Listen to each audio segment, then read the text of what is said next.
I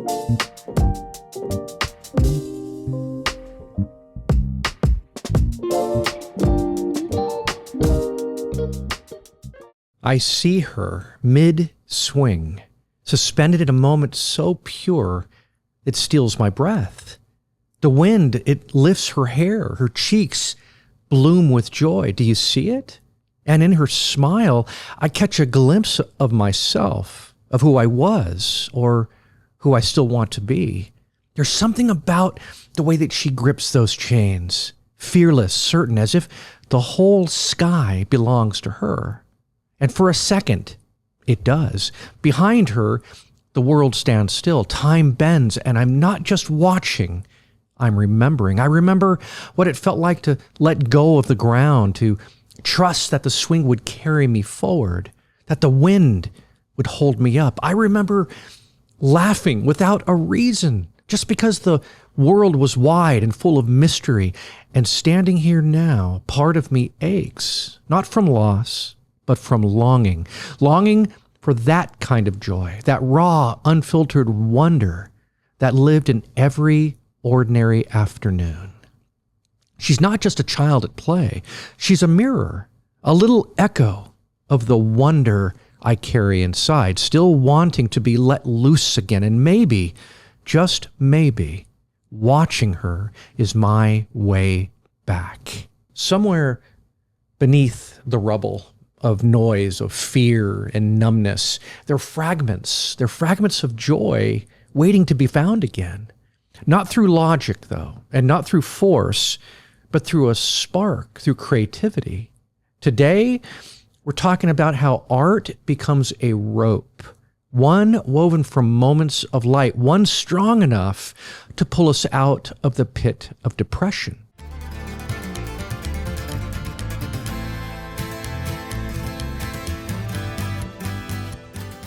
So let's start with the wait and the whisper. There was a season in my life when the world felt really gray, not the kind of gray that's soft and rainy, but the heavy kind. You know what I'm talking about, the suffocating kind, like someone had dialed down the color in my mind and turned up the static. And then, unexpectedly, I started taking photos. Nothing fancy, just small snapshots of everyday moments. A kid running wild across a field, a girl mid-swing flying like she didn't know what gravity was, a boy reaching toward his father with everything in him. I didn't realize it then, but those images, they were mirrors.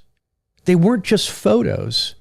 They were longings for freedom, longings for joy, for a blank slate where the noise had been erased. And the act of capturing those moments, that was the rope. So let's talk about the war between depression and creation. Depression is a thief of color. It's a thief of movement. It's a thief of meaning. It doesn't always shout either. Sometimes it just whispers, nothing matters. Why bother? You'll never feel different. But creativity fights back. It doesn't always shout either. It hums quietly, steadily. And sometimes that's enough. Because when you create, something unexpected happens. You begin to see yourself in your work. You catch the glimpses of what your soul aches for. And even in darkness, you build something beautiful. So let's talk about what creativity really is. Creativity is not decoration. It's not extra. It's survival. It's a language. When words fail, art speaks. It tells the truth that we've forgotten how to say. It's also a mirror. You think you're just creating, but suddenly you see yourself, your hopes, your grief, your younger self still asking to be heard.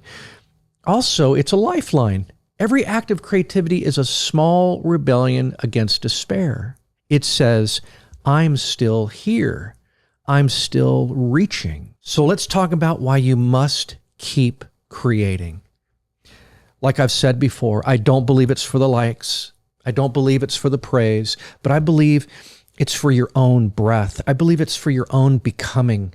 Create when the world is loud. Create when your mind is heavier than your body. Create when joy feels distant, because sometimes it shows up in the work. So what is your art trying to tell you? When I look back at the photos that I've taken, those kids, those moments of freedom, I realize they weren't just pictures. They were messages from my heart to my hands. They were saying, there's still light here.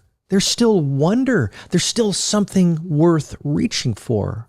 So ask yourself, what is your art trying to say? And will you listen?